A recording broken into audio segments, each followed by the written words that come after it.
semuanya, kembali lagi bersama saya Destiny Asyamanda Siombing dengan NIM 4193 1111050, mahasiswi Pendidikan Matematika Universitas Negeri Medan yang mengambil mata kuliah media pembelajaran berbasis IT di kelas H dengan Bapak Budi Halumon Siregar SPD MSc sebagai dosen pengampu. Nah, di video kali ini kita belajar mengenai materi penelitian pengembangan.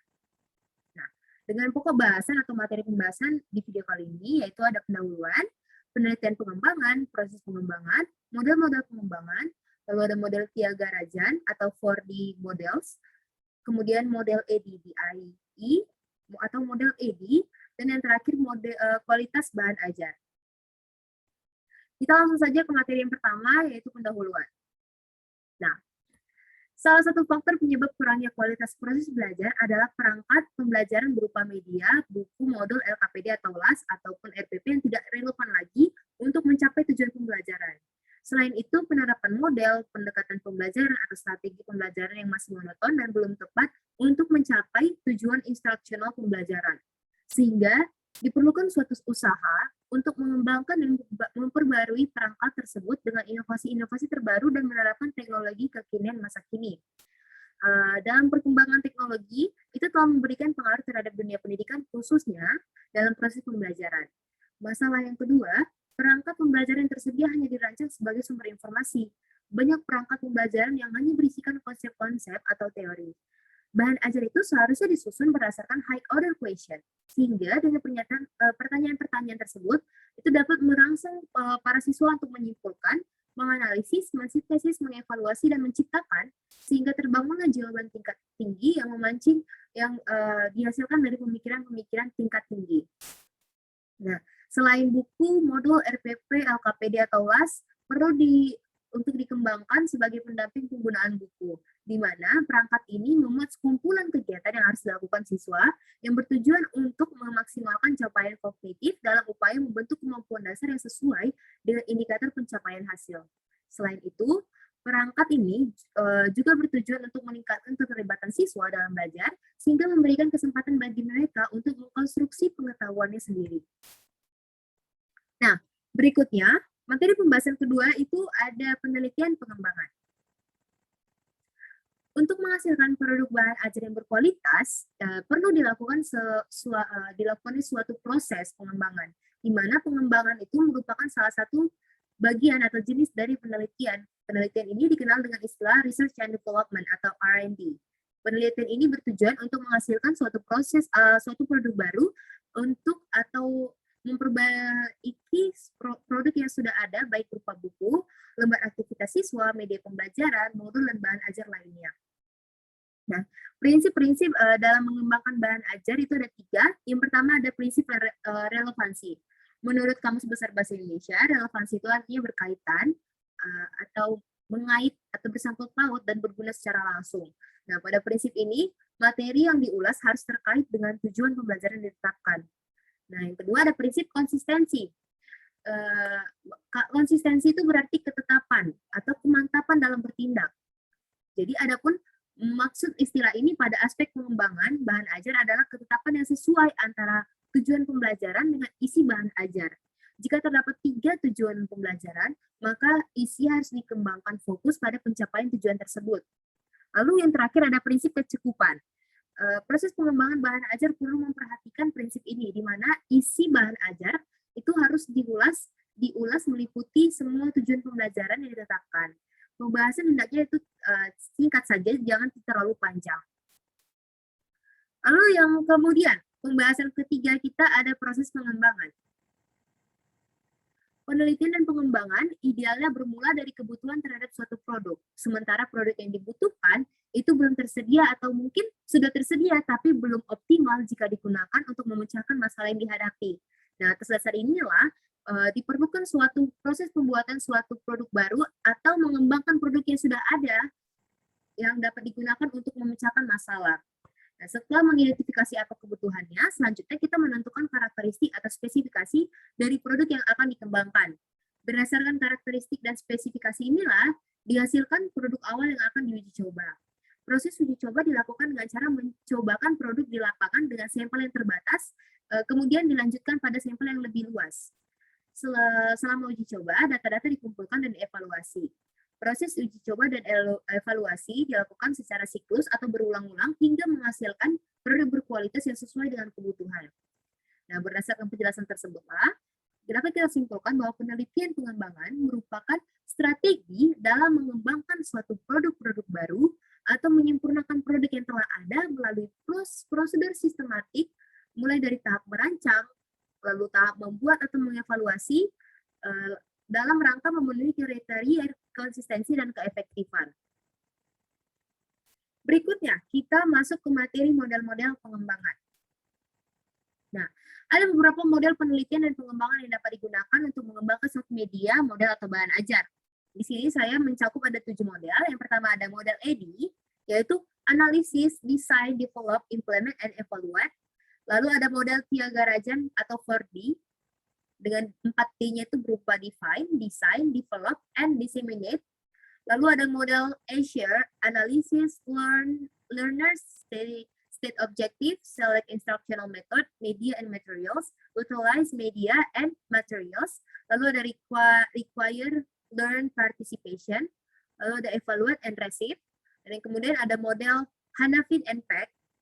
Lalu yang kelima ada model IPPSI, yaitu prosedur pengembangan sistem instruksional.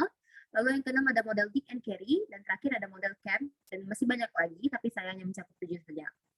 Nah, pada umumnya tahapan atau proses pengembangan pada setiap atau pada masing-masing model itu tidak berbeda jauh, di mana pada setiap proses dilakukan secara siklus yang teratur. Nah, seperti contohnya saya ngambil 3 aja.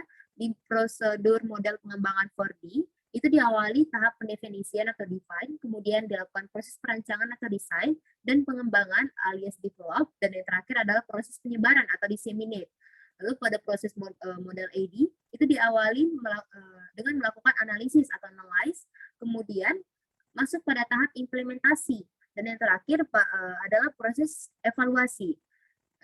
Model yang terakhir yang saya ambil sebagai contoh itu adalah model pengembangan Azure. Itu terdiri dari 6 fase, yaitu analysis learn, state objective, select instructional method, media and materials, utilize media and materials, require learner participation, evaluate and receive, atau evaluasi dan revisi. Nah, berikutnya kita masuk ke materi pembahasan kita yang kelima, yaitu model Thiagarajan atau 4D models. Nah, kita lebih mendalami di model 4D ini. Model Thiagarajan atau dikenal dengan 4D models alias model 4D, 4D. Dipilih karena sistematis dan cocok untuk mengembangkan perangkat pembelajaran Reynolds. Reynolds menyatakan bahwa model 4D tersebut dapat dijadikan sumber ide dan prosedur pengembangan untuk mengembangkan perangkat pembelajaran dan penyebarannya pada bidang lain. Terdapat 4 tahap dalam pelaksanaan pengembangan perangkat model 4D. Sudah kita bahas sebelumnya, itu ada define, design, develop, and disseminate. Dan berikut ini kita penjelasannya secara masing-masing dengan rinci, yaitu ada pertama model define atau pendefinisian. Ini bertujuan untuk menetapkan dan mendefinisikan hal yang dibutuhkan dalam instruksional. Nah, di define ini ada 5 fase yang kita tempuh. Yang pertama, ada fase front-end analysis, analisis awal dan akhir. Di tahap ini, kita menganalisis tentang masalah dasar yang dihadapi guru, mengetahui tingkat kinerja guru, dan tujuannya untuk memunculkan dan menetapkan masalah dasar yang dihadapi dalam pembelajaran sehingga dibutuhkan pengembangan bahan ajar. Dalam melakukan analisis perlu dipertimbangkan beberapa hal sebagai alternatif pengembangan perangkat pembelajaran teori belajar, tantangan dan tuntutan masa depan. Lalu fase yang kedua itu adalah learn analysis, yaitu analisis siswa. Ini kita mengidentifikasikan karakter dari siswa karena dapat mempengaruhi keberhasilan setiap tahap pengembangan. Caranya itu adalah dengan recall atau mengingat, kemudian wawancara dengan guru, melakukan literatur penelitian, wawancara langsung kepada siswa, dan tes kriteria. 4 faktor penting dalam melakukan analisis karakteristik siswa itu yaitu adalah karakteristik umum, kompetensi atau kemampuan awal, gaya belajar, dan motivasi. Lalu ada fase task analysis. Itu adalah analisis tugas. Di tahap ini, itu untuk mengidentifikasi keterampilan utama yang dibutuhkan dan menguraikan ke dalam keterampilan yang lebih khusus yang perlu dan cukup. Analisis ini dapat membantu menentukan media yang digunakan. Langkah-langkahnya itu menentukan tugas utama, kemudian kita mengidentifikasi subtugas pada tingkat kompleksitas. Dalam hal ini akan ditentukan kemampuan apa yang seharusnya dikuasai siswa. Kemudian kita mencoba setiap subtugas sebagai tugas utama dan mengulangi prosedur analitik. Lalu kita mengakhiri analisis ketika subtugas mencapai level awal, dan yang terakhir kita menyelesaikan analisis tugas. Lalu yang keempat, masih di define atau pendefinisian, kita melakukan fase konsep analisis atau analisis konsep. Di tahap ini kita mengidentifikasi konsep-konsep utama yang harus diajarkan, menata konsep tersebut ke dalam satu hierarki yang merinci sifat atau ciri-ciri dari masing-masing konsep. Nah, ini untuk membantu mengidentifikasi sekumpulan pemikiran tentang contoh dan bukan contoh yang dapat dibawakan dalam alur pengembangan. Lalu yang fase terakhir ada specifying instructional objective atau menetapkan tujuan pembelajaran. Di tahap ini kita mengkonversi hasil analisis tugas dan analisis konsep menjadi tujuan berupa perilaku yang diharapkan titik kumpulan tujuan ini menjadi dasar dalam penyusunan tes dan perancangan pembelajaran. Nah, kira-kira itu ada gambar seperti itulah kira-kira gambar tahap pendefinisian dalam model 4D. Berikutnya itu tahap desain atau perencanaan. Tujuan dari tahap ini adalah untuk merancang dari awal materi pembelajaran. Tahap ini dimulai jika tujuan dari pembelajaran telah ditetapkan pada tahap sebelumnya. Dan terdapat lagi 4 langkah dalam tahap ini. Langkah yang pertama itu adalah constructing criterion reference test atau menyusun kriteria referensi tes. Di langkah ini, itu merupakan jembatan yang menghubungkan tahap define, pendefinisian dengan tahap desain, tahap yang kedua yang kita bahas sekarang. Kriteria yang dikembangkan mengkonversi tujuan menjadi kerangka dari materi pembelajaran. Lalu yang kedua ada media selection atau pemilihan media. Ini pemilihan media itu yang sesuai dengan untuk menyajikan isi dari pembelajaran. Proses ini mencakup penyesuaian analisis konsep dan analisis tugas dengan karakter dari siswa, sumber produksi, rencana penyebaran berkenaan dengan sifat-sifat media. Lalu ada tahap yang ketiga itu format selection atau pemilihan format. Di fase ini sangat terkait dengan pemilihan media sebelumnya. Istilah format pembelajaran sendiri itu mengacu pada kombinasi media, strategi mengajar, dan teknik penggunaan. Contohnya format visual, format audiovisual, dan lain-lain. Lalu yang keempat ada initial design atau desain awal. Di fase ini kita mempresentasikan esensi instruksional melalui media yang sesuai dan dengan urutan yang cocok. Kemudian tahap berikutnya adalah tahap yang ketiga, develop atau pengembangan. D yang ketiga. Tujuan dari langkah ini adalah memodifikasi materi pembelajaran pada draft awal, dan terdapat cuma 2 langkah aja dalam tahap ini, yaitu expert appraisal atau penilaian ahli. Ini merupakan teknik untuk memperoleh saran dan untuk memperbaiki materi. Sejumlah ahli kita minta untuk mengevaluasi materi dari sudut pandang pembelajaran teknik, penyajian, lalu memodifikasi draft awal tadi untuk meningkatkan kesesuaian, keefektifan, kegunaan, dan kualitas teknik. Nah, terdapat petunjuknya itu sebagai berikut. Lalu yang kedua, tahap yang kedua itu adalah development testing atau uji pengembangan. Menguji cobakan materi terhadap siswa untuk menetapkan bagian yang memerlukan revisi. Tujuannya itu mengumpulkan data dalam membuat materi instruksional lebih efektif. Nah, jadi untuk tahap-tahap dalam pengembangan model 4D itu ada bagiannya kira-kira sebagai berikut lah. Oke, lanjut yang keempat itu ada tahap atau langkah disseminate atau penyebaran. Draft final dari materi pembelajaran diperoleh jika fase uji pengembangan menunjukkan hasil yang konsisten dan ahli memberikan komentar yang positif. Pada tahap ini dikenal 3 langkah, yaitu validasi, packaging, dan diffusion ataupun adapting. Pada langkah validasi testing, materi digunakan pada kondisi tiruan untuk mendemonstrasikan siapa yang belajar dan apa yang dipelajari pada kondisi yang bagaimana dan berapa banyak waktu yang digunakan. Pada langkah ini, materi juga dibawakan pada pemeriksaan kondisi yang profesional untuk memperoleh Pendapat yang objektif mengenai kecukupan dan relevansinya. Langkah terakhir yang paling penting adalah packaging, diffusion, dan adapting, meskipun sering diabaikan. Dalam hal ini, pihak produser dan distributor dipilih dan bekerja sama secara kooperatif untuk mengemas materi dalam bentuk yang dapat diterima. Usaha yang khusus dibutuhkan untuk menyebarkan materi secara luas pada guru, siswa, dan serta mendorong pengadopsian dan penggunaan materi.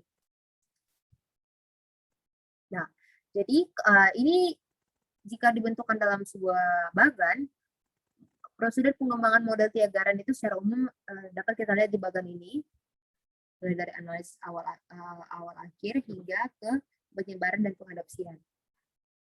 Nah, berikutnya kita membahas model AD. Model AD atau Analysis Design Develop Implement Evaluate. Pada awalnya itu dikenalkan oleh Reiser dan Molenda pada tahun 1990. Model pengembangan ini terdiri dari 5 tahap, yaitu menganalisis, mendesain, mengembangkan, mengimplementasi. Bahan yang terakhir adalah mengevaluasi. Nah, di titik kelima ini, tahap ini dilakukan secara siklus seperti gambar yang sudah diilustrasikan. 5 tahapnya itu dia selalu berulang gitu ya, membentuk sebuah siklus. Nah, kita bahas masing-masing, yaitu yang pertama. Tahap pertama adalah tahap analisis. Untuk tahap ini untuk mengetahui sejauh mana kelayakan dan syarat-syarat yang diperlukan untuk mengembangkan media, bahan ajar, model, atau metode yang sudah digunakan. Ada beberapa hal yang harus dilakukan dalam tahap ini, yaitu sebagai berikut. Nah, yang kedua ada tahap desain. Adalah kegiatan merancang model, metode, media, atau bahan ajar titik terdiri dari beberapa proses yang harus dilakukan. Itu sebagai berikut, ada 5 proses, bisa kita baca dalam slide. Nah, lalu ada tahap development, itu adalah proses pengembangan produk baru yang dilakukan berdasarkan hasil tahap desain, di mana tahap ini kerangka konseptual direalisasikan menjadi produk yang siap pakai pada tahap implementasi. Lalu yang keempat ada tahap desain, ini bertujuan untuk mengimplementasikan atau uji coba produk yang dihasilkan pada tahap pengembangan. Yang terakhir ada tahap evaluasi. Di tahap ini adalah evaluasi formatif dan evaluasi sumatif, di mana evaluasi formatif itu dilaksanakan pada setiap akhir tatap muka di tiap minggunya, sedangkan untuk evaluasi sumatif itu dilaksanakan jika kegiatan belajar selesai secara keseluruhan. Biasanya itu pada akhir semester. Nah, ini adalah prosedur pengembangan bahan ajar berbasis model, itu dapat diilustrasikan sebagai berikut. Jadi bentuk menjadi bagan. Nah, berikutnya materi terakhir kita membahas tentang kualitas bahan ajar. Nah, ada tiga cara untuk mengetahui bagaimana kualitas sebuah bahan ajar. Itu pertama dengan validitas. Itu meliputi validitas isi dan konstruk. Nah, validity refers to the extent that the design of the intervention is based on the knowledge and that the various components of the intervention are constantly linked to each other. Apa artinya? Mari kita cari. Nah, artinya itu adalah menurut Acker, validitas mengacu pada desain dari perangkat yang didasarkan pada keadaan terbaru dari teknologi seni atau ilmu, atau validitas isi, dan berbagai variasi komponen dari perangkat secara konsisten berkaitan satu sama lain. Jadi, disimpulkan, aspek validitas itu dapat dilihat dari apakah kurikulum atau perangkat pembelajaran yang dikembangkan berdasarkan pada keadaan terbaru dari teknologi seni dan pengetahuan, dan apakah berbagai komponen dari perangkat pembelajaran terkait secara konsisten yang satu dengan yang lainnya. Lalu, yang kedua itu ada kepraktisan. Indikator kedua, kepraktisan. Itu dikembangkan dalam penelitian ini diukur dalam 2 indikator, yaitu penilaian ahli atau pakar dan respon siswa. Selain itu, kepraktisan ini menunjukkan sejauh mana pengguna atau guru maupun siswa dan ahli menyadari bahwa perangkat dapat digunakan dan disukai setelah proses intervensi terhadap perangkat yang dikembangkan. Lalu indikator yang ketiga, itu adalah keefektifan. Berdasarkan pendapat ahli, indikator untuk menyatakan efektivitas perangkat pembelajar adalah 1, ketuntasan belajar siswa secara klasikal, 2, aktivitas aktif siswa berada pada kategori ideal, ditetapkan 3 respon siswa masih misalnya setidaknya 80%. siswa memberikan respons positif terhadap pembelajaran. Nah, oke, demikian penjelasan materi pada video kali ini. Materi mengenai penelitian pengembangan. Terima kasih sudah kepada teman-teman semuanya yang telah menonton hingga saat ini. Saya Desi Syamana Siombing, pamit undur diri dari hadapan kalian semua. Dan semoga materi yang sudah kita bahas hari ini dapat bermanfaat untuk kita ke depannya. Thanks for watching and bye-bye.